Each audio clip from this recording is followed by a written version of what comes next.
안녕하세요. 사연 읽어주는 방송작가입니다. 이번 사연은 며느리에게 행실이 해프다며 독서를 퍼붓던 시어머니가 정작 본인은 마스크를 겹겹이 쓰고 강남의 한 유명 산부인과 복도에서 정체를 숨기려다 딱 걸려버린 기막힌 이야기입니다. 도대체 시어머니는 왜 얼굴까지 꽁꽁 싸매고 그곳에 나타난 걸까요? 바로 들어보시죠. 공기가 참 차가웠던 날이었어요. 강남 한복판에 있는 그 산부인과는 건물이 하도 으리으리해서 처음 가면 병원이 아니라 무슨 갤러리에 온 것 같은 착각이 들 정도였거든요. 로비에 들어서자마자 코끝을 찌르는 건 소독약 냄새가 아니라 은은하고 고급스러운 디퓨저 향기였고, 대기실 소파는 한 번 앉으면 몸이 푹 잠길 정도로 푹신했죠. 저는 그날 자궁근종 수술을 마치고 회복 중인 고등학교 단짝 미경이를 보러 그곳에 갔습니다. 미경이가 워낙 겁이 많아서 큰 병원보다는 프라이빗하고 관리가 철저하다는 이곳을 골라 입원을 했거든요. 과일 바구니 대신 미경이가 좋아하는 따뜻한 루이보스차 2잔을 들고 복도를 걷고 있었습니다. 6층 VIP 병동은 워낙 조용해서 제 구두굽 소리만 또각또각 울려 퍼졌죠. 그런데 저 멀리서 아주 이상한 차림을 한 여자가 벽에 거의 붙다시피 해서 걸어오는 게 보였어요. 요즘 날씨가 일교차가 큰 편이라지만 그렇게 춥진 않잖아요? 그런데 그 여자는 검은색 긴 패딩에 얼굴엔 하얀 마스크를 2개나 겹쳐 쓰고, 그것도 모자라 커다란 선글라스까지 끼고 있더라고요. 심지어 머리엔 화려한 꽃무늬 스카프를 두르고 있었는데 그 모습이 흡사 옛날 영화에 나오는 스파이 같기도 하고 무슨 복면가왕 출연자 같기도 해서 저도 모르게 눈길이 갔습니다. 아니, 저렇게까지 가리고 다니면 오히려 더 눈에 띌 텐데? 속으로 그런 생각을 하며 스쳐 지나가려던 찰나였어요. 반대편에서 간호사 한 명이 급하게 달려오다가 그 여자와 어깨를 강하게 부딪혔고, 그 여자가 휘청하며 들고 있던 가죽 가방을 바닥에 떨어뜨렸습니다. 가방이 대리석 바닥에 촤르르 소리를 내며 미끄러졌고, 하필이면 제 발등 근처에서 멈춰섰죠. 아이고, 죄송합니다. 괜찮으세요? 간호사가 당황해서 사과를 하는데도 그 여자는 아무 말도 없이 고개를 푹 숙인 채 가방을 집으려 손을 뻗었습니다. 저도 도와주려고 허리를 숙여 가방을 잡으려던 그 순간 제 심장이 덜컥 내려앉는 것 같았어요. 가방 손잡이에 달린 아주 익숙한 물건 때문이었습니다. 보랏빛 큐빅이 잔뜩 박힌 좀 촌스러울 정도로 번쩍거리는 부엉이 키링. 3년 전인가? 제가 남편 태호 씨랑 같이 고속도로 휴게소에 들렸다가 시어머니가 반짝이는 걸 좋아하시길래 재미삼아 사드렸던 그 물건이었거든요. 그때 어머니가 얘, 이런 건 뭐하러 돈 주고 사니? 헤프게 시리. 하시면서도 은근히 마음에 드시는지 당신이 아끼는 살구색 가방에 바로 다시더라고요. 설마 하는 마음에 고개를 들어 여자의 옆얼굴을 빤히 쳐다봤습니다. 선글라스 옆으로 보이는 희끗희끗한 머리카락, 그리고 그 부엉이 키링이 달린 살구색 가방. 틀림없었습니다. 저희 시어머니, 오명숙 여사님이었어요. 어머니 맞으시죠? 제 목소리에 그 여자의 어깨가 눈에 띄게 움찔 떨렸습니다. 마스크 위로 드러난 선글라스 너머 눈동자가 갈 곳을 잃고 마구 흔들리는 게 느껴졌죠. 어머니는 대답 대신 가방을 낚아채듯 뺏어들고는 뒤도 안 돌아보고 비상구 계단 쪽으로 뛰어가기 시작했습니다. 저는 당황해서 들고 있던 음료를 복도 테이블에 내려놓고 어머니 뒤를 쫓아갔어요. 어머니, 저 선영이에요. 왜 그러세요? 어디 아프신 거예요? 비상구 문을 열고 들어가니 어머니는 층간계단 구석에 숨어서 가쁜 숨을 몰아쉬고 계셨습니다. 제가 다가가자 어머니는 소스라치게 놀라며 벽 뒤로 몸을 숨기게 하더군요. 하지만 더 이상 피할 곳도 없었죠. 어머니, 여긴 왜 오신 거예요? 그 차림은 또 뭐고요? 제가 조심스럽게 다가가 마스크 끝자락을 잡으려 하자 어머니가 제 손을 거칠게 쳐냈습니다. 그리고는 선글라스를 팩 벗어던지며 도끼 어린 눈으로 저를 쏘아붙이셨어요. 야, 박선영! 너 여기가 어디라고 와? 너야말로 여기서 뭐 하는 거야? 어머니의 목소리는 평소보다 훨씬 날이 서 있었고 지나치게 당황한 기색이 역력했습니다. 평소 그 우아하고 고결하시던 오명숙 여사님의 모습은 온데간데 없었죠. 저는 친구 병문안 왔어요. 저번에 제 친구 수술한다고 말씀드렸잖아요. 어머니, 진짜 여기 왜 오셨어요? 혹시 어디 안 좋으세요? 제 질문에 어머니의 얼굴이 순식간에 불그락 푸르락 달아올랐습니다.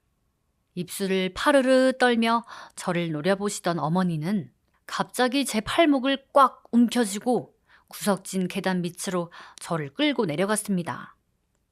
그 소나기 힘이 얼마나 센지 팔목이 다 아플 정도였어요. 너 똑똑히 들어. 나 여기에 온 거 집에 가서 혀끝이라도 눌렸다간 내 손에 죽을 줄 알아. 알았어? 어머니, 갑자기 왜 그러세요? 무슨 일인지 말씀을 해주셔야 제가. 말은 무슨 놈의 말? 네 남편 태호나 사돈한테 조금이라도 냄새 피우기만 해봐. 나 그날로 혀 깨물고 죽어버릴 테니까. 이건 너랑 나랑만 아는 거다. 알았어, 몰랐어? 어머니의 눈에는 정말이지 살기등등한 공포가 서려 있었습니다. 평생 남들 앞에서 예의와 도덕을 부르짖고 저를 향해 여자가 해프면 집안 망조든다며 가스라이팅을 일삼던 분이 왜 강남 한복판 산부인과에서 이토록 비굴하게 비밀을 구걸하고 계신 건지 도무지 이해가 가지 않았습니다. 안녕하세요. 저는 경기도 과천 중앙동에서 시어머니를 모시고 살고 있는 44살 박선영이라고 합니다. 중학교 교무실에서 행정사로 일하고 있고요. 7살 아들 준이를 키우며 시청 공무원인 남편과 맞벌이로 치열하게 살고 있는 평범한 며느리예요. 사실 저희 시어머니 오명숙 여사님으로 말할 것 같으면 과천 일대에서 모르는 사람이 없는 선비 같은 분이세요. 시아버님과 사별하신 지 15년이 넘었지만 흐트러짐 한 번 없으셨고 동네 교회 권사님으로서 항상 단정하고 보수적인 태도로 일관하셨죠. 특히 저한테는 아주 엄격하셨어요. 제가 제 돈 벌어서 가방 하나만 사도 근본 없는 년이 돈 귀한 줄 모르고 몸뚱이 굴릴 생각만 한다 하며 독설을 내뱉던 분이셨거든요. 그런 대단하신 분이 지금 제 앞에서 마스크를 겹겹이 쓴 채 떨고 있는 겁니다. 어머니는 제 확답을 듣기 전까지는 팔목을 놓아주지 않을 기세였어요. 알았어요, 어머니. 일단 진정하세요. 아무한테도 말 안 할게요.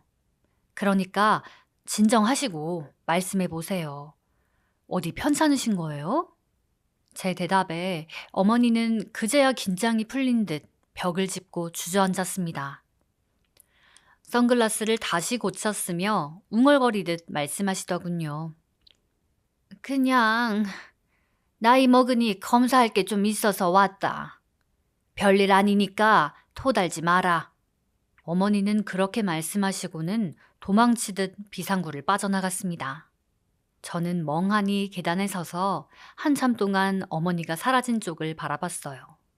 어머니의 뒷모습은 유난히 작고 초라해 보였지만 제 마음속엔 풀리지 않는 거대한 의문이 소용돌이쳤습니다.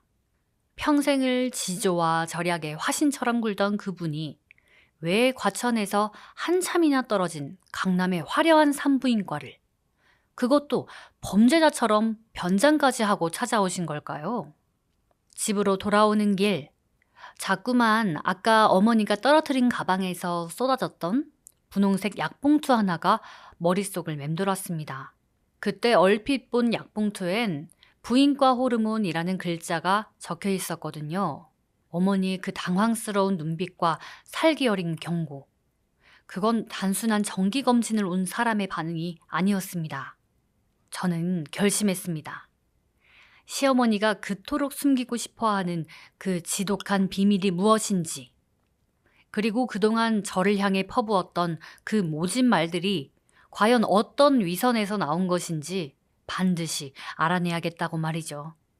산부인과 비상구계단에서 어머니를 놓치고 집으로 돌아오는 길, 과천 중앙동으로 향하는 지하철 안에서 저는 마치 딴 세상에 발을 딛고 있는 기분이었어요. 창밖으로 스쳐 지나가는 풍경들이 다 가짜 같았죠. 제 귓가에는 아까 어머니가 내뱉은 그 서슬퍼런 경고가 환청처럼 맴돌았습니다. 이 뻥끗하면 죽어버리겠다던 그 목소리요. 그런데 참 이상하죠? 무섭다기보다는 실소부터 나오더라고요. 평생을 지조와 절개, 그리고 근검절약을 신조처럼 떠받들며 사셨던 우리 오명숙 여사님이잖아요. 생각해보면 지난 10년 넘는 시간 동안 어머니가 저한테 가장 많이 했던 말이 뭔지 아세요? 바로 너 참 해프구나 라는 말이었어요. 그 해프다라는 단어에 얼마나 많은 가시가 돋쳐 있었는지 아마 안 당해본 사람은 모를 겁니다.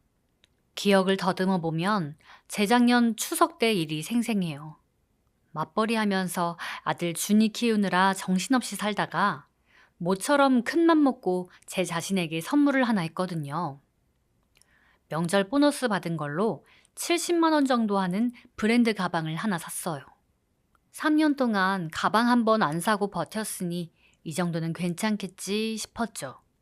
그런데 어머니는 거실 소파 위에 놓인 그 가방을 보자마자 안색이 싹 변하시더라고요. 박선영, 저 가방 뭐냐? 처음 보는 건데. 어머니는 콩나물 다듬던 손을 멈추고 돋보기 안경 너머로 가방을 뚫어지게 쳐다보셨어요. 저는 머쓱해져서 보너스 받아 하나 샀다고 웃으며 말했죠. 그런데 어머니 입에서 나온 말은 제 가슴을 후벼 팠습니다. 여자가 그렇게 씀씀이가 해퍼서야 어디 집안 기둥 뿌리가 배겨나겠니?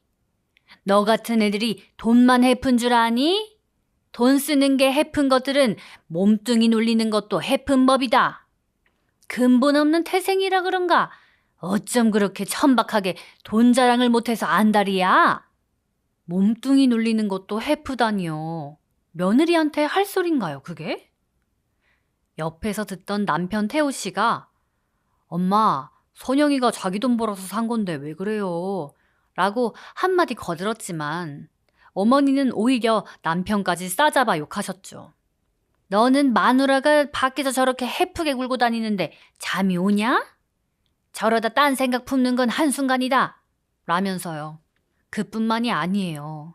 작년 봄에는 우리 준이 창의력 발달에 좋다는 도서 세트를 샀거든요. 100만 원이 좀 넘는 큰 돈이었지만 애 교육을 위해서라면 아깝지 않다고 생각했어요. 그런데 그걸 보시고는 또 시작이셨죠. 애 교육 핑계대고 돈지랄 하는 거 보니 네 친정엄마가 그렇게 가르치더냐? 없는 살림에 겉멋만 들어서 돈 귀한 줄 모르는 거 그거 다 유전이야. 라면서 돌아가신 친정어머니까지 들먹이셨어요.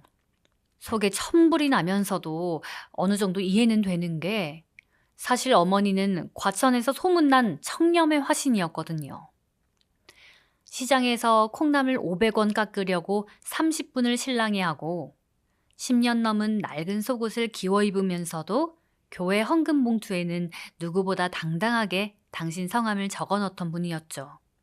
동네 사람들은 그런 어머니를 보며 오 권사님 같은 분이 이 시대의 참된 어른이라고 칭송했지만 그 화살이 며느리인 저에게 향할 때는 그야말로 지옥이었어요. 어느 날은 제가 동창회 가느라 조금 화사하게 화장을 하고 원피스를 입었더니 현관문 앞을 가로막고 서서 그러시더군요. 어디 환양년처럼 분칠을 하고 나가? 너 오늘 누구 만나러 가니? 행실이 그렇게 가벼워서야 태호가 불쌍해서 어째? 너 그러다 큰일 치른다. 여자가 입술이 붉으면 마음도 붉은 법이야. 그때마다 저는 화장실에 들어가 몰래 울었습니다. 나는 그저 내 인생 열심히 사는 것뿐인데 왜 이런 모욕을 견뎌야 하나 싶어서요. 그런데 그런 분이, 세상에서 제일 고결한 척 하시던 분이 강남 한복판 산부인과에서 첩보 작전하듯 변장을 하고 나타나신 거예요. 그것도 며느리한테 들키자마자 죽어버리겠다고 협박을 하면서요. 지하철에서 내려 집 근처 카페에 들렀습니다. 도저히 그냥 집에 들어갈 기분이 아니었거든요. 마침 시누이 미진이가 근처라길래 불러냈죠. 미진이의 성격은 시어머니랑은 정반대로 아주 시니컬하고 시원시원해요. 올케인 저랑 사이가 꽤 좋아서 가끔 어머니 흉도 같이 봐주곤 하죠. 언니, 얼굴이 왜 그래? 무슨 일 있었어? 미진이가 아이스 아메리카노를 들이켜며 묻더군요. 저는 아까 산부인과에서 본 일을 말할까 말까 고민하다가 슬쩍 운을 떼봤어요. 미진아, 사실 오늘 강남 나갔다가 어머님을 뵌 것 같은데 좀 이상하셔서. 제 말이 끝나기도 전에 미진이가 콧방귀를 뀌더라고요. 아, 말도 마. 우리 엄마 요즘 완전 이상해. 얼마 전에는 나한테 갑자기 돈 500만 원만 빌려달라더라? 평생 남한테 돈 빌리는 거 죄악이라고 가르친 사람이 말이야. 물어봐도 대답도 안 하고 매일 관악산 등산 간다면서 옷은 왜 그렇게 신경 써서 입고 나가는지 몰라. 지난번엔 보니까 가방에다 그 촌스러운 부엉이 키링 달고 나가길래 내가 좀 떼라고 했더니 화를 버럭 내더라고. 그거 언니가 사준 거라며? 엄마 그거 절대 안 떼. 미진이 말을 들으니 머릿속이 더 복잡해졌습니다. 평소 구두쇠 같던 분이 500만 원이라는 큰 돈을 어디에 쓰려 하신 건지. 그리고 왜 산부인과 처방전에는 호르몬이라는 단어가 적혀 있었는지. 미진아, 어머니 요즘 혹시 누구 만나시는 분 있어? 글쎄, 동호회니 뭐니 다니긴 하는 것 같던데. 설마 우리 엄마가? 에이, 언니도 참. 우리 엄마 알잖아. 남자가 옆에만 와도 질색팔색하는 사람인데.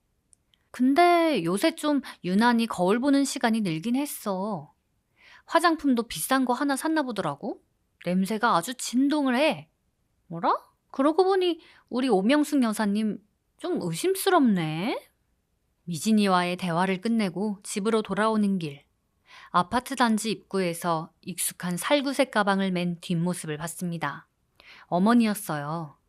아까 산부인과에서의 그 스파이 같은 차림은 어디 가고 다시 평소에 단정하고 꼿꼿한 오 권사님으로 돌아와 계시더군요. 하지만 걷는 폼이 어딘가 부자연스러웠습니다. 허리를 구부정하게 숙이고 주변 눈치를 살피며 걷는 게 마치 죄 지은 사람 같았죠. 현관문을 열고 들어가니 남편 태호 씨가 거실에서 준이랑 놀아주고 있었어요. 저를 본 어머니가 갑자기 부엌으로 쏙 들어가 버리시더군요. 평소 같으면 이제 오냐? 밖으로만 놔두니까 집안 꼴이 이 모양이지? 하며 한마디 하셨을 텐데 말이에요. 그날 저녁 식사 시간은 그야말로 얼음판이었어요. 어머니는 고개를 푹 숙인 채 밥만 드셨고 제 눈길이 닿을 때마다 숟가락을 놓칠 뻔하며 손을 떠셨죠. 저는 일부러 어머니가 들으라는 듯 남편에게 말을 걸었습니다. 여보, 나 오늘 미경이 병문안 갔다 왔는데 거기 산부인과 되게 유명하더라? 요즘은 나이 드신 분들도 관리를 많이 받으러 오신대요. 그 순간 어머니가 국을 드시다 말고 쿡 하고 사레가 들리셨어요. 얼굴이 시뻘개져서 기침을 해대는데 태우 씨가 놀라서 등을 두드려줬죠. 엄마, 왜 그래요? 천천히 좀 드세요. 어머니는 겨우 진정하시더니 저를 도끼 눈을 뜨고 쳐다보셨어요. 그 눈빛엔 너 지금 나 먹이는 거냐? 라는 분노와 제발 그만해라 라는 애원이 동시에 섞여 있었죠. 저는 눈 하나 깜짝 안 하고 빙긋 웃으며 어머니 국그릇에 고기 한 점을 올려드렸습니다. 어머니, 기력이 많이 약해지신 것 같아요. 보약이라도 한 제 지어드려야겠네. 호르몬 수치 같은 것도 좀 검사해보고. 요즘은 노인들도 그런 거 필수라잖아요. 너, 너. 어머니는 부르르 떨며 숟가락을 탁 놓으셨어요. 그러고는 아무 말 없이 안방으로 들어가 문을 쾅 닫아버리셨죠. 남편은 오늘 엄마가 왜 저러시지? 라며 고개를 갸웃거렸지만 저는 알 수 있었어요. 이제 관계의 주도권은 완전히 저에게 넘어왔다는 걸요. 밤 11시쯤 됐을까요? 거실 불을 끄고 자려는데 휴대폰이 징 울리더군요. 발신인은 어머니였습니다. 내일 오전 10시 과천 중앙공원 벤치로 나와라. 혼자 와. 짧은 문자였지만 그 글자들 사이로 어머니의 다급함이 느껴졌습니다. 저는 답장을 보내지 않았어요. 대신 조용히 거실 창밖을 내다봤죠. 관악산 자락 아래 고요한 과천의 밤. 저 안방 너머에서 잠 못 이루고 떨고 있을 어머니를 생각하니 묘한 쾌감과 함께 씁쓸한 기분이 동시에 밀려왔습니다. 어머니, 당신이 그토록 경멸하던 그 해픈 짓을 사실은 당신이 하고 있었던 건가요? 다음 날 아침 저는 평소보다 훨씬 신경 써서 옷을 입었습니다. 어머니가 평소 환양령 같다고 욕하던 그 붉은색 립스틱도 아주 진하게 발랐죠. 거울 속 제 모습은 그 어느 때보다 당당해 보였습니다. 약속 장소인 공원 벤치에 도착하니 어머니는 이미 와 계셨어요. 어제 산부인과에서처럼 선글라스를 끼고 구석진 자리에 앉아 계시더군요. 제가 다가가자 어머니는 주위 눈치를 살피더니 낮은 목소리로 말씀하셨습니다. 앉아라. 저는 다리를 꼬고 앉아 느긋하게 어머니를 쳐다봤습니다. 말씀하세요, 어머니. 저 출근 전이라 바쁘거든요. 어머니는 한참을 망설이다가 가방에서 뭔가를 주섬주섬 꺼내 제 무릎 위에 올려놓으셨어요. 하얀색 봉투였는데 꽤 두툼하더군요. 이게 뭐예요? 너 사고 싶다던 그 가방인지 뭔지 그거 사라. 그리고 그 산부인과 다시는 입에 올리지 마라. 어머니의 목소리는 미세하게 떨리고 있었습니다. 평생 저를 가스라이팅하며 짓누르던 그 당당함은 어디에도 없었죠. 돈으로 제 입을 막으려는 그 비굴한 모습. 하지만 저는 그 봉투를 어머니 쪽으로 다시 밀어냈습니다. 어머니, 제가 돈 때문에 이러는 거 아니라는 거 아시잖아요. 제가 궁금한 건 딱 하나예요. 어머니, 그 산부인과에 왜 가신 거예요? 미진이 말 들어보니까 500만 원이나 빌려달라고 하셨다면서요. 어디 크게 아프세요? 제 질문에 어머니의 선글라스가 툭 떨어질 듯 흔들렸습니다. 그리고 그 너머로 보인 어머니의 눈에는 예상치 못한 눈물이 그렁그렁 맺혀 있었습니다. 선영아, 나 좀 살려다오. 나 정말 그 사람 없으면 안 된다. 어머니의 입에서 나온 그 사람이라는 단어. 그 한마디가 평화롭던 제 일상에 어떤 폭풍을 몰고 올지 그때의 저는 미처 알지 못했습니다. 공원 벤치에 앉아 나 좀 살려다오 라며 눈물을 뚝뚝 흘리는 시어머니를 보는데 제 마음속에선 참 복잡한 감정이 소용돌이 쳤어요. 10년 넘게 저를 해픈 년이라 몰아세우며 기를 죽이던 그 기세등등한 오명숙 여사님은 간데없고 그저 들키면 안 되는 연애를 하다 막다른 길에 몰린 겁먹은 노인네만 제 앞에 앉아 있었거든요.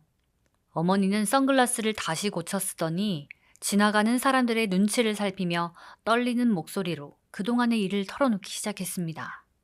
사실 지난 봄에 산악회에서 그분을 만났다.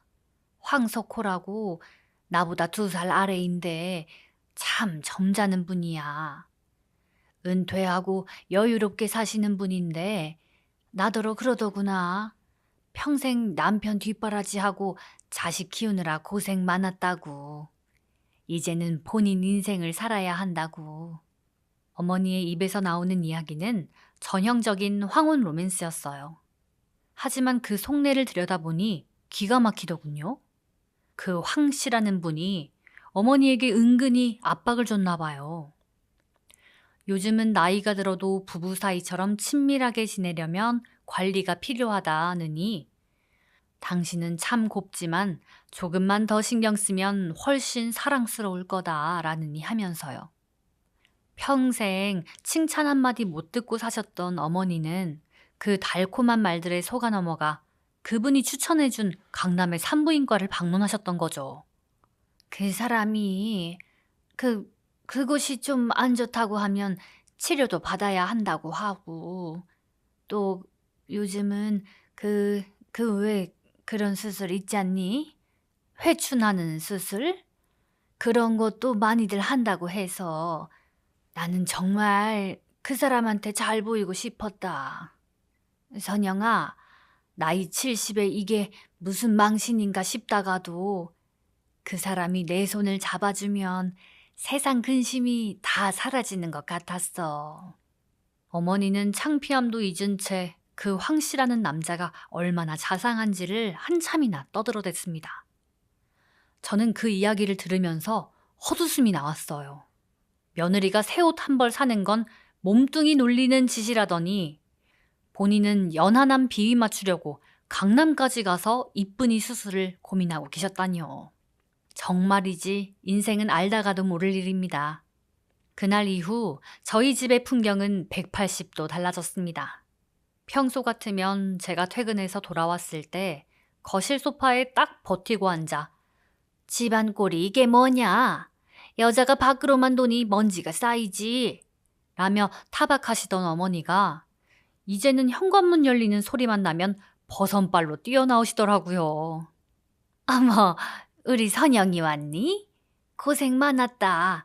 얼른 손 씻고 앉아라. 내가 오늘 너 좋아하는 갈비찜 좀 해놨다. 집안에는 고소한 참기름 냄새와 달큰한 간장 냄새가 진동을 했어요. 평소엔 고기 먹으면 피가 탁해진다 하며 풀떼기만 상에 올리시던 분이 한우 갈비를 몇 킬로씩 사다가 재워놓으신 거예요. 그뿐인가요? 제가 씻고 나오면 수건을 들고 대기하고 계시다가 슬그머니 제 옆에 와서 앉으세요. 선영아, 다리 좀 주물러 줄까? 너 일하느라 고생이 많은데 내가 너무 무심했지? 아유, 우리 며느리 살 빠진 것 좀 봐. 가슴이 아프다, 얘. 그러면서 제 종아리를 꾹꾹 누르는데 어찌나 어색하고 소름이 돋던지요. 예전 같으면 다리를 그렇게 훤히 내놓고 다니니까 붙는 거다. 라고 하셨을 텐데 말이죠. 이게 말로만 듣던 권력의 역전인가 싶어 쾌감이 느껴지다가도 한편으로는 어머니의 그 비굴한 친절이 안쓰럽기도 했습니다. 그러던 어느 날이었어요. 어머니가 준이를 데리고 놀이터에 가신 사이 집안 청소를 하다가 안방 화장대 근처에서 바닥에 떨어진 종이 한 장을 발견했습니다. 어머니가 산부인과에서 받아온 처방전과 상담일지였죠.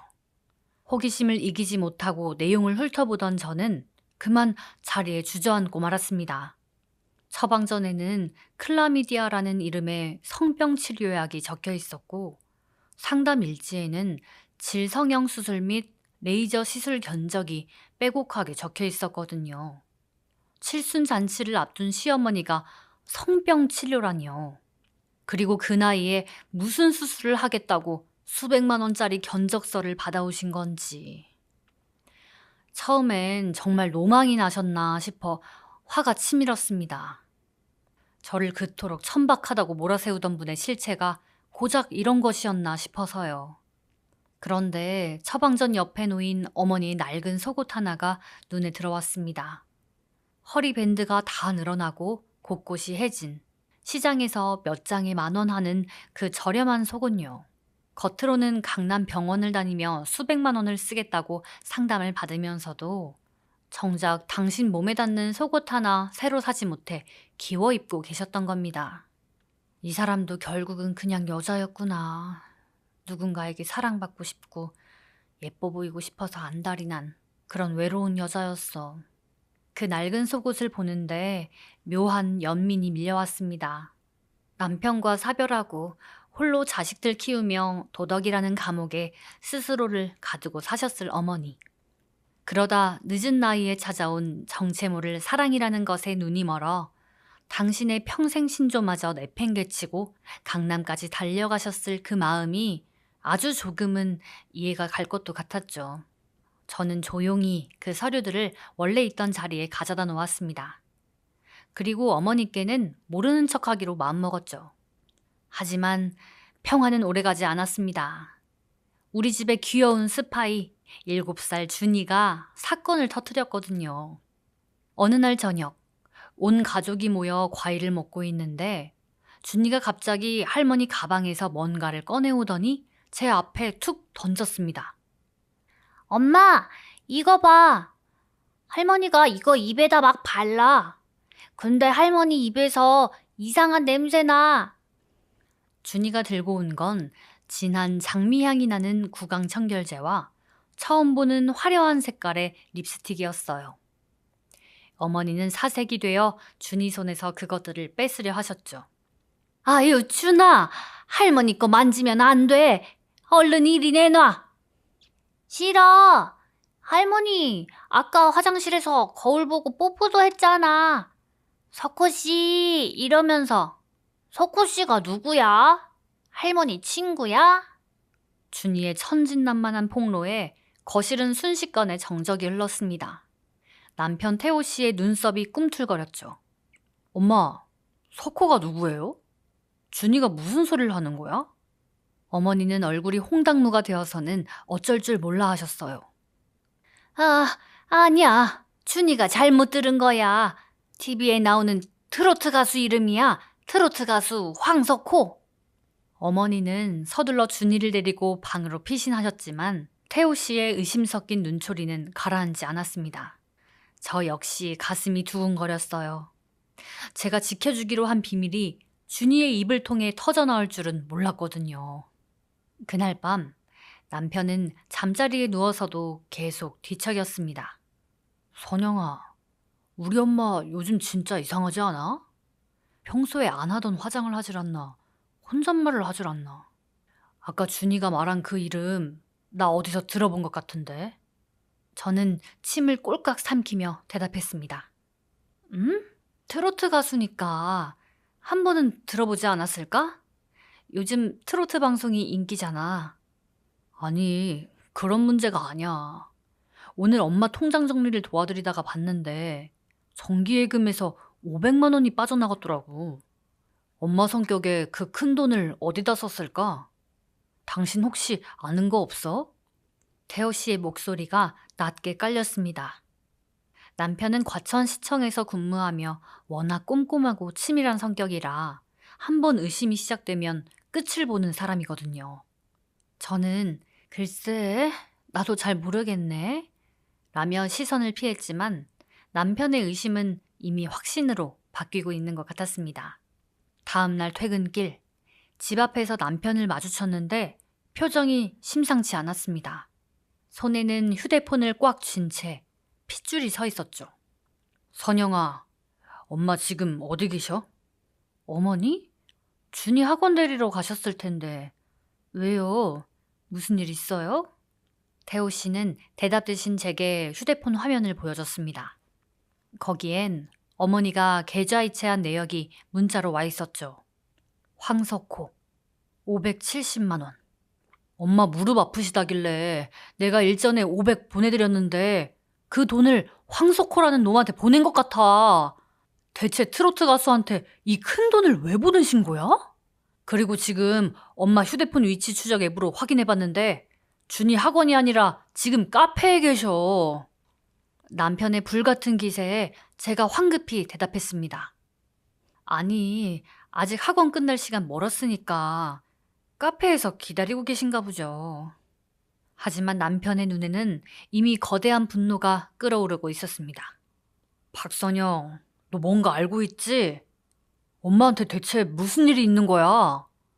태호 씨의 질문에 저는 아무 말도 할 수 없었습니다. 어머니와의 비밀 약속, 그리고 제가 느꼈던 그 묘한 연민 때문에 차마 입이 떨어지지 않았거든요. 하지만 남편의 분노는 이미 폭발 직전이었고 상황은 걷잡을 수 없이 커지고 있었습니다. 따라와. 가서 직접 확인해야겠어. 그놈의 석호 씨라는 놈 만나는 건 아닌지, 그 돈이 어디로 갔는지 내가 똑똑히 봐야겠다고. 남편은 제 팔을 이끌고 어머니의 위치가 찍힌 카페로 향했습니다. 저는 끌려가면서도 머릿속이 하얘졌어요. 드디어 올 것이 왔구나 싶었죠. 어머니의 그 위태로운 로맨스가, 그리고 우리가 쌓아온 그 불안한 비밀 동맹이 깨지기 직전이었습니다. 저는 안절부절하면서도 결국 카페 앞에 섰습니다. 그런데 카페 유리창 너머로 보이는 어머니는 생전 처음 보는 화사한 옷을 입고 환하게 웃으며 어떤 남자의 손을 맞잡고 있었어요. 그 모습이 평소에 어머니답지 않게 너무나 행복해 보여서 저는 차마 문을 열고 들어갈 수가 없었죠. 하지만 남편은 망설임 없이 카페 문을 박차고 들어갔습니다. 오명숙 여사님! 여기서 뭐 하시는 거예요? 태호 씨의 고함에 카페 안의 시선이 일제히 쏠렸고 어머니와 그 남자는 소스라치게 놀라며 손을 뗐습니다. 어머니의 얼굴에서 행복한 웃음이 가시고 순식간에 공포와 절망이 차오르는 것을 저는 실시간으로 목격해야만 했습니다. 우리의 비밀은 그렇게 허무하게 무너졌습니다. 하지만 그때까지만 해도 우리 가족은 몰랐습니다. 어머니가 맞잡고 있던 그 따뜻한 손의 주인공이 사실은 얼마나 잔인하고 추악한 덫을 놓은 사기꾼이었는지를요. 어머니와 손을 잡고 있던 그 남자, 황 씨라는 분은 태호 씨를 보자마자 잡고 있던 손을 마치 뜨거운 불덩이라도 만진 것처럼 털어냈습니다. 어머니는 너무 놀라 비명도 지르지 못한 채 입을 가리고 덜덜 떨고 계셨고요. 오명숙 여사님, 지금 여기서 뭐 하시는 거냐고 묻잖아요. 태호 씨가 어머니를 향해 엄마가 아닌 이름을 불렀을 때 저는 상황이 정말 심각해졌다는 걸 직감했습니다. 평생 효자 소리 듣던 남편이 어머니에게 이름을 불렀다는 건 그만큼 배신감과 수치심이 극에 달했다는 뜻이었거든요. 태호야, 이게 어떻게 된 거냐? 네가 왜 여기? 어머니의 목소리는 다 죽어가는 소리였어요. 그때까지도 여유를 잃지 않으려 노력하던 황석호 씨가 헛기침을 하며 정중한 척 입을 열더군요. 아이고, 오 여사님 자제분이신가 보네. 오해하지 마세요. 우리는 그저 같은 동호회 회원으로서 차 한 잔. 닥쳐, 이 파렴치 아닌가나. 차 한 잔 마시는데 500만 원이나 필요해? 내 어머니 등쳐먹으니까 재미있어? 당신 정체가 뭐야? 태호 씨가 황 씨의 멱살을 잡으려 달려들었고 저는 겨우 남편을 뒤에서 껴안고 말렸습니다. 카페 손님들이 수군거리기 시작했고 점원이 다가와 조용히 해달라고 부탁했죠. 결국 우리는 카페 구석진 미팅룸으로 자리를 옮겨야 했습니다. 어머니는 고개를 푹 숙인 채 눈물만 뚝뚝 흘리고 계셨고 황 씨는 자리에 앉자마자 아주 뻔뻔하게 다리를 꼬더군요. 참, 젊은 사람이 무례하기 짝이 없네. 내가 오 권사님 외롭다고 해서 좋은 친구가 되어드린 게 죄요? 500만 원? 그건 오 권사님이 본인 몸 관리하고 싶다고 해서 내가 아는 병원 대신 예약해드리려고 받은 돈이지 내가 뺏은 게 아니라고. 그 남자의 입에서 오 권사님이라는 호칭과 몸 관리라는 단어가 나왔을 때 저는 오바이트가 올라왔습니다. 어머니가 성병까지 옮아가며 그토록 애지중지하던 로맨스의 실체가 고작 이런 사기꾼의 현올림이었다니요. 그때였습니다. 미팅룸 문이 벌컥 열리며 시누이 미진이가 들어왔습니다. 미진이는 한 손에 두툼한 서류 봉투를 들고 아주 표독스러운 표정을 짓고 있었죠.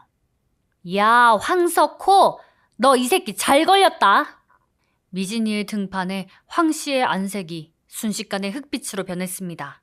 어머니는 놀라 미진이를 쳐다봤고 미진이는 차가운 눈빛으로 황 씨를 쏘아보더니 서류를 테이블 위에 내팽개쳤습니다. 옳게, 오빠, 내 말 똑똑히 들어. 이 인간 황석호가 아니라 황춘식이야. 미혼이라고? 이 새끼 경기도 안양에 마누라랑 딸 자식까지 버젓이 있는 유부남이라고. 게다가 이미 안양 의왕 쪽에서도 할머니들 돈 뜯어낸 전과가 2번이나 있는 사기꾼이야. 미진이의 폭탄 선언에 어머니는 아니야, 그럴 리 없어. 이분이 얼마나 점잖으신데 라며 현실을 부정하셨습니다. 하지만 미진이는 자비가 없었죠. 엄마, 정신 좀 차려. 이 인간이 엄마한테 옮긴 게 뭔지 알아? 성병이야, 성병. 올케한테 들었을 때 내가 설마 했는데 내가 이 인간 뒷조사해보니까 이 인간 이미 전력이 화려하더라고. 엄마 같은 외로운 노인네들 골라서 사랑이니 뭐니 떠벌리면서 수술비니 관리비니 핑계로 돈 뜯어내는 게 이 인간 전문이라고. 황씨, 아니 황춘식은 미진이의 폭로에 잠시 당황하는 듯 하더니 이내 본색을 드러냈습니다. 참나. 그래서 어쩔 건데?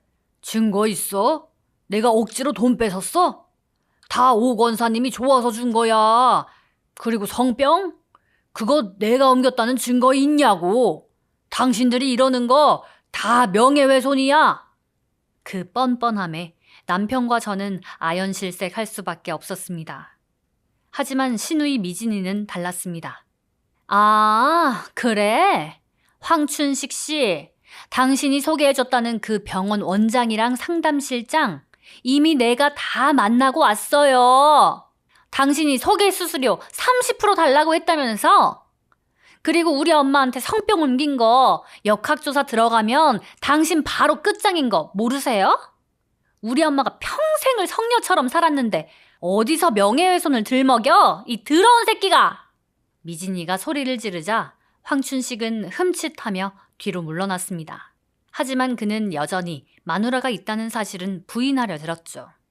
그때 미진이가 회심의 미소를 지으며 휴대폰을 꺼내 들었습니다. 어머, 춘식아, 네 마누라가 지금 여기로 오고 있다는데 어쩌니? 내가 아까 친절하게 위치 찍어서 보내줬거든? 자기 서방이 바람나서 과천까지 원정 온 줄은 꿈에도 모르고 있더라고. 미진이의 말이 끝나기가 무섭게 미팅룸 문이 다시 한번 거칠게 열렸습니다. 웬 덩치 큰 중년 여성이 씩씩거리며 들어오더니 황춘식을 보자마자 다짜고짜 귓방망이를 날렸습니다. 이 빌어 처먹을 인간아! 이제는 과천까지 와서 이 짓거리야? 집에 생활비 한 푼 안 갖다 주면서 노인네들 꼬셔서 이러고 살아? 내가 못 살아, 정말! 황춘식의 진짜 아내가 등장하자 카페는 그야말로 아수라장이 되었습니다. 황춘식은 아내에게 머리채를 잡힌 채 질질 끌려나갔고 그 뻔뻔하던 기세는 온데간데 없이 살려달라며 빌고 있었죠. 그 광경을 지켜보던 어머니는 온몸을 부르르 떨다가 결국 바닥에 주저앉아 통곡을 하기 시작하셨습니다. 세상에 어쩌면 좋아. 내 팔자야.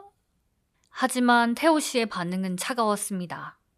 어머니를 일으켜 세우기는커녕 싸늘한 눈빛으로 내려다보며 말했죠. 엄마, 이제 만족하세요? 며느리한테 해프다고 욕하고 행실이 가볍다고 모욕 주더니 정작 본인은 유부남 사기꾼한테 속아서 성병까지 옮아오고 집안 망신 다 시키셨잖아요. 과천에 소문 다 났어요. 오건사 늦바람 나서 강남 산부인과 들락거린다고. 이제 교회는 어떻게 나가실 건데요? 남편의 모진 말에 어머니는 가슴을 치며 우셨습니다. 저는 그 모습이 너무나도 비참해서 차마 눈을 뜨고 볼 수가 없었죠. 하지만 태호 씨의 분노는 거기서 멈추지 않았습니다. 그놈한테 준 570만 원 당장 내놓으세요. 그리고 당분간 우리 얼굴 볼 생각 마세요. 준이한테는 할머니 여행 갔다고 할 테니까 시골 내려가서 자숙하세요. 안 그러면 나 정말 엄마 안 보고 살 겁니다.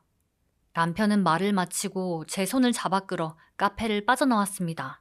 뒤에서 들리는 어머니의 절규가 과천 중앙동 거리에 울려 퍼졌지만 태호 씨는 단 한 번도 뒤를 돌아보지 않았습니다. 차 안에는 무거운 침묵이 흘렀습니다. 태호 씨는 핸들을 꽉 쥔 채 앞만 보고 달렸죠. 저는 그런 남편의 손을 가만히 덮어주었습니다. 여보, 그래도 어머님 너무 몰아세우지 마요. 어머님도 피해자잖아요. 아니, 선영아, 이건 그냥 피해자가 아니야. 본인이 남들에게 들이대던 그 엄격한 잣대를 본인한테는 단 한 번도 적용하지 않은 위선이라고. 당신한테 그동안 했던 그 모진 말들 생각하면 난 도저히 엄마 용서 못해. 태호 씨의 말에 저는 입을 다물었습니다. 사실 저 역시 속이 시원하지 않은 건 아니었거든요. 하지만 어머니의 그 무너진 표정이 자꾸만 잔상처럼 남았습니다. 다음날 과천 일대에는 정말로 소문이 파다하게 퍼졌습니다. 고결한 척하던 오 권사가 사실은 제비족한테 걸려서 성병까지 걸렸다더라. 강남 산부인과에서 며느리한테 딱 걸려서 자살 소동까지 벌였다더라. 자극적인 이야기들이 꼬리에 꼬리를 물었죠. 교회 사람들은 어머니를 피하기 시작했고 어머니는 정말로 집 밖으로 한 발자국도 나오지 못하셨습니다. 며칠 뒤 미진이가 저희 집에 찾아왔습니다. 황춘식 그 인간은 결국 사기 혐의로 고소당했고 그 아내가 어머니에게 뜯어간 570만 원 중 일부를 돌려주기로 합의했다는 소식을 전해주더군요. 언니, 우리 엄마 정말 큰일 났어. 밥도 안 먹고 그냥 방에서 박혀서 울고 있는데 내가 가서 소리를 질러도 대꾸도 없어. 오빠는 여전히 화가 안 풀린 것 같고 어쩌면 좋아? 미진이의 걱정스러운 말에 저는 조용히 일어났습니다. 미진아, 내가 한번 얘기해볼게. 저는 마트에서 어머니가 평소 좋아하시던 단팥빵과 우유를 샀습니다. 안방 문 앞에 쟁반을 내려놓고 조심스럽게 문을 두드렸어요. 어머니, 저예요. 선영이요.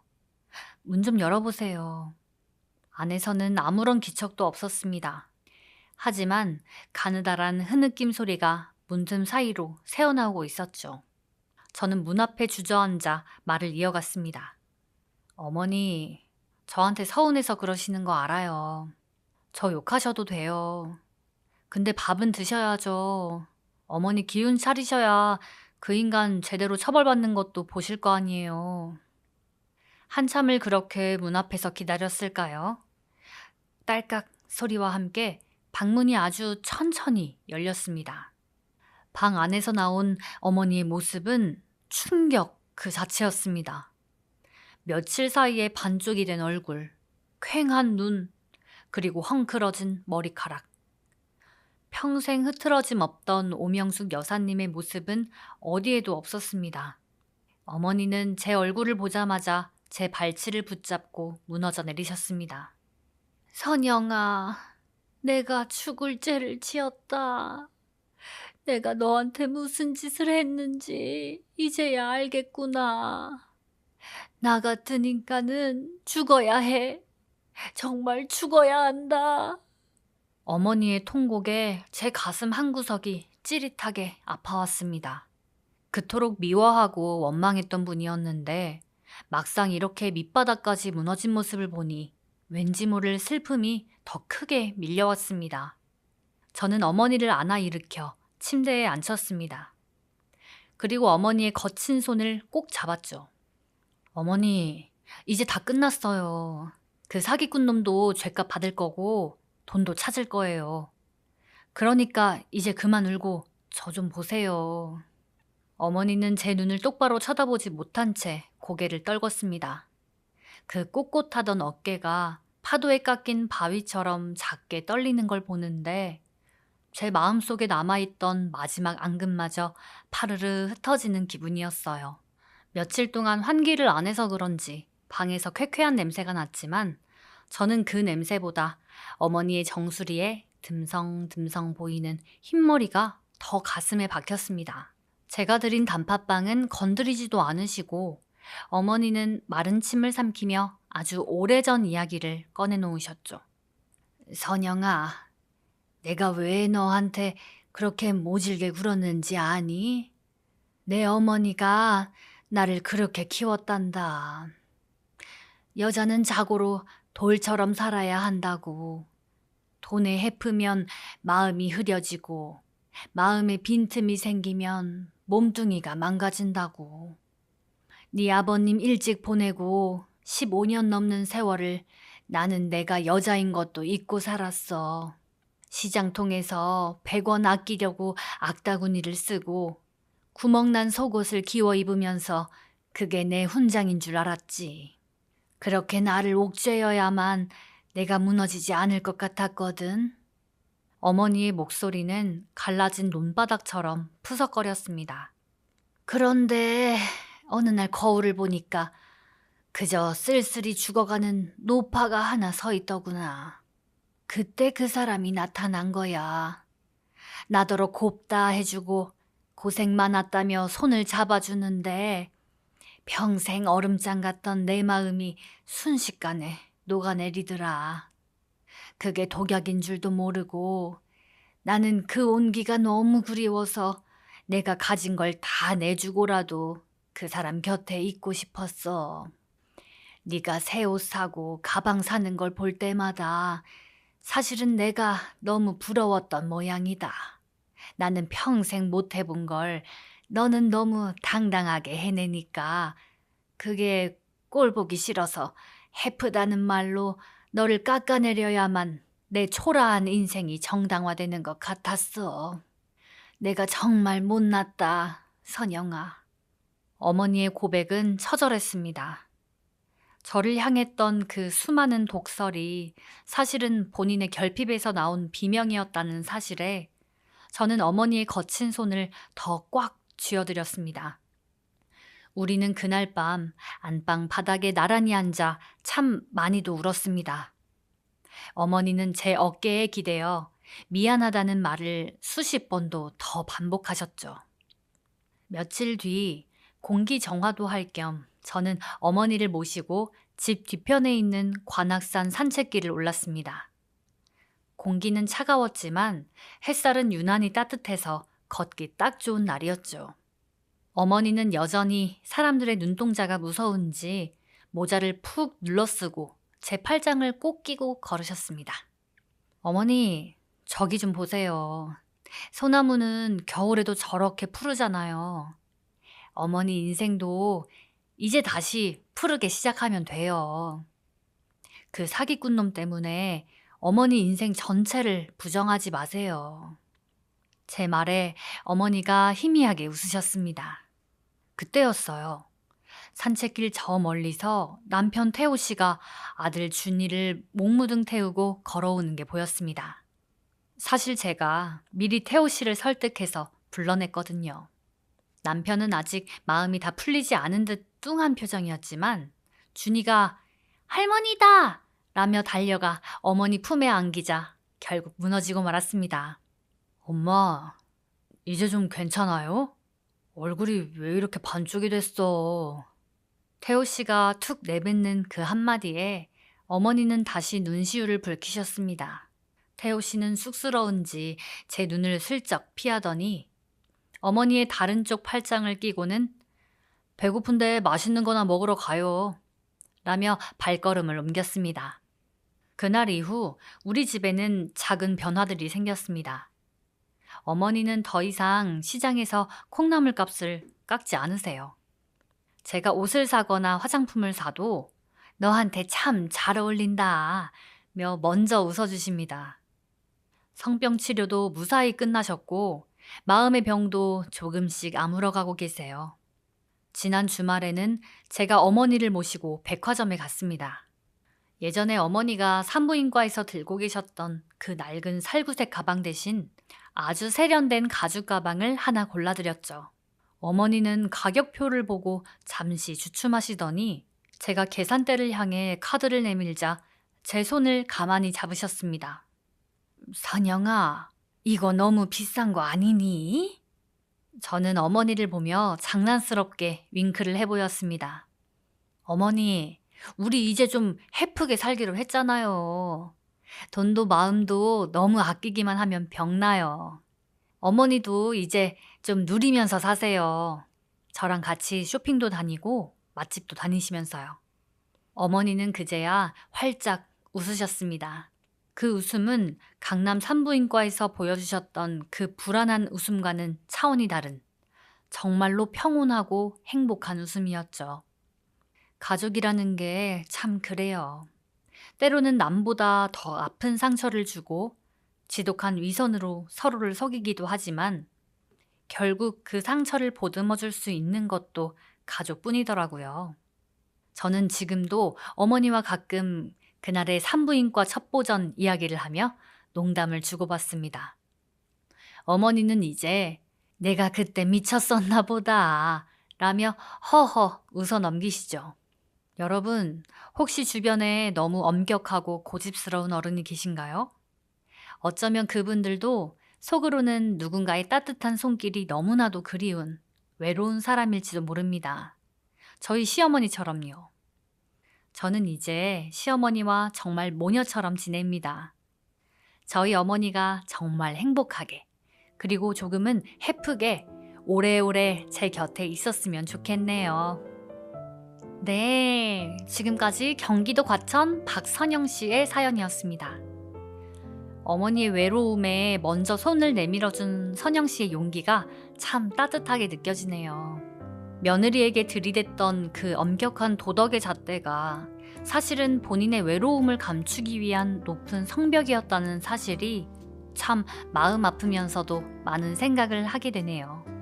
평생을 참는 것만이 미덕이라 믿어왔던 어머니에게 늦게나마 찾아온 그 해픈 삶이 이제는 가족의 사랑으로 채워지길 진심으로 바랍니다. 이 사연이 재밌으셨다면 구독과 좋아요로 응원해주세요. 더 좋은 사연으로 찾아오겠습니다. 여러분, 사랑합니다.